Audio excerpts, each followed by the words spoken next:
que les membres de votre famille, dames,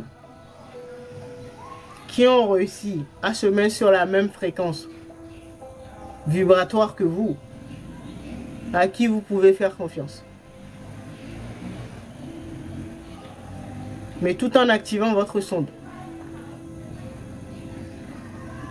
Du moment que vous retrouvez votre souveraineté énergétique, que votre poche énergétique est complètement colmatée, vous retrouvez votre souveraineté. Après, vous décidez de donner à qui vous voulez votre énergie. Mais tant que ce n'est pas fait, ben vous faites voler votre énergie. Ce sont les autres qui viennent faire la loi. Donc, il y a quelque chose que vous devez comprendre. C'est que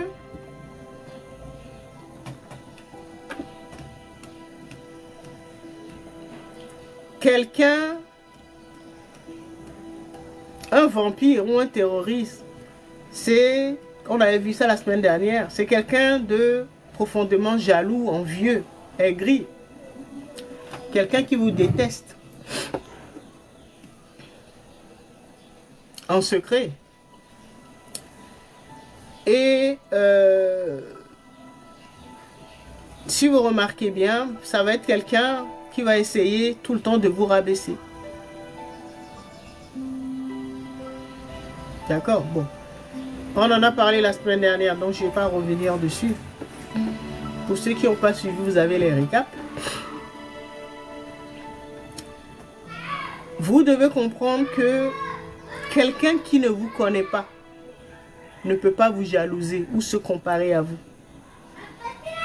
Je veux dire quelqu'un qui n'a pas passé beaucoup d'années ou de temps avec vous, ou qui ne vous connaît pas, qui ne sait pas comment vous étiez dans l'enfance ou il y a 10 ans. Et là où vous êtes arrivé aujourd'hui. Donc, voir l'évolution de votre parcours. Si la personne ne vous connaît pas, la personne ne peut pas vous jalouser ou se comparer à vous. Quelqu'un que vous rencontrez pour la première fois va se comparer à vous comment? Par rapport à quoi? C'est quelqu'un, sans le savoir, la plupart de nos adversaires se trouvent dans nos familles ou nos amis d'enfance.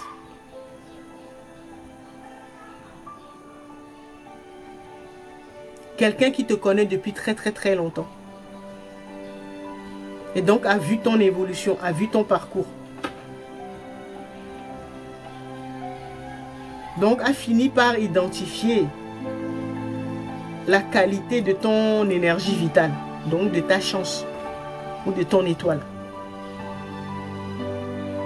C'est quelqu'un qui a beaucoup traîné avec toi, qui sait que, bah, je sais pas, ton étoile, tu as une grande étoile, quand tu l'emmènes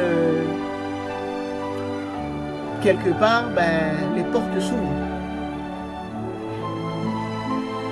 C'est quelqu'un qui sait que ben, quand tu as ta main dans un projet, et ben, ça marche toujours. Exemple, hein. Ça ce sont les personnes qui ont des grandes étoiles.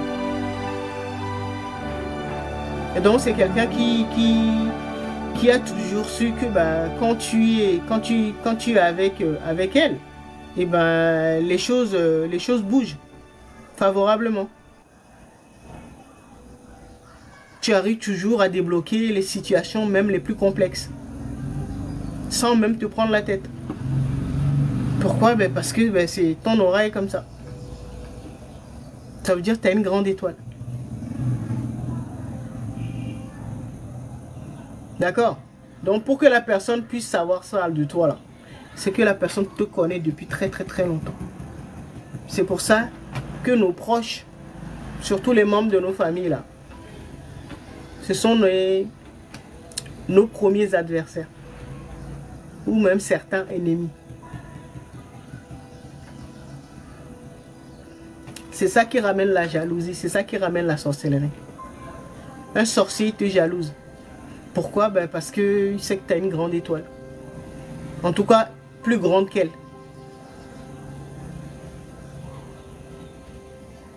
Et toi, tu vas penser que ben, parce que tu aides la personne, bon, la personne, quand la personne quand elle a des problèmes, tu l'aides. Et donc tu penses que parce que tu as l'habitude d'aider la personne, que c'est pour ça que la personne va t'aimer. C'est ça l'erreur que font beaucoup d'empathes. Je suis passé par là. Je me soigne. Je n'ai pas complètement réussi à me guérir, hein, parce que tu ne peux pas lutter contre ta véritable nature. Des fois, je me fais avoir. Je continue de me faire avoir. Mais la différence, c'est que ça met plus des années, comme avant. Tu peux me mentir un peu, hein. Ça va durer quelques semaines. Mais à un moment là, je vais activer ma sonde. Et je vais te griller. Tu as beau te faire passer pour je sais pas qui. À un moment là, je vais activer ma sonde.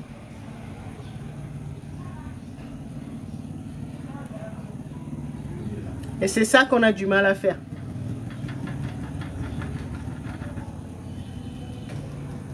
Ça s'apprend, hein? Ça s'apprend. Vaut mieux commencer. Sinon, vous allez vous sacrifier pour les autres.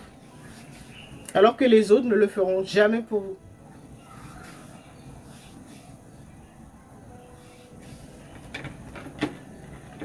Les empathes aiment trop ça. Quand on a un empathe qui se respecte, il faut d'abord accepter qu'on souffre du syndrome du sauveur. C'est-à-dire on veut toujours aider les autres, toujours donner, donner, donner, aider. On va commencer par les membres de sa famille. Donc comme ses forces ont compris ça, et vous allez recevoir toujours des messages du genre ouais, c'est la famille, il faut s'aider, quoi qu'il arrive. Ça, c'est des vampires, ça. Tu vas toujours entendre parler de vampires, hein, vampires énergétiques, terroristes et tout, mais ta famille, tu vas jamais soupçonner. Alors que ce sont ces personnes-là qui te connaissent le mieux. Tu rencontres une personne, je sais pas, pour la première fois ou depuis une semaine, la personne ne te connaît pas. Elle va se comparer à toi par rapport à quoi? Jusqu'à te jalouser.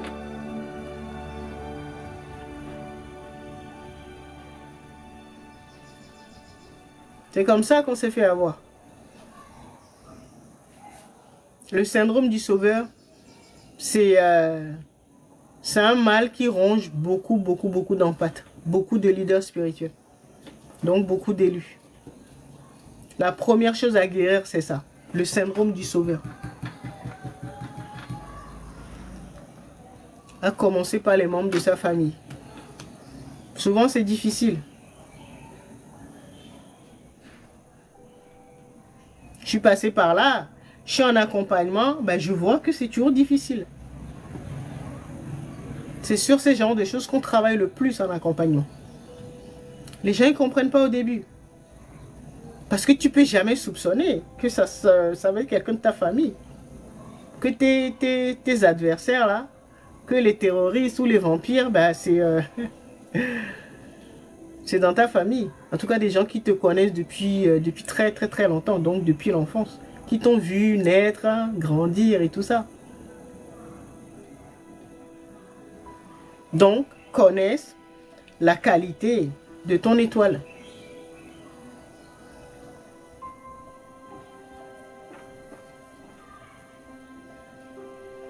Le plus tôt vous allez le comprendre,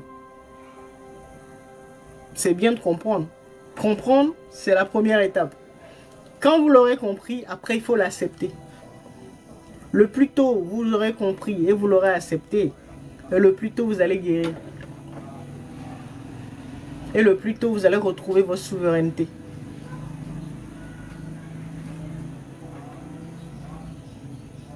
Observez votre vie.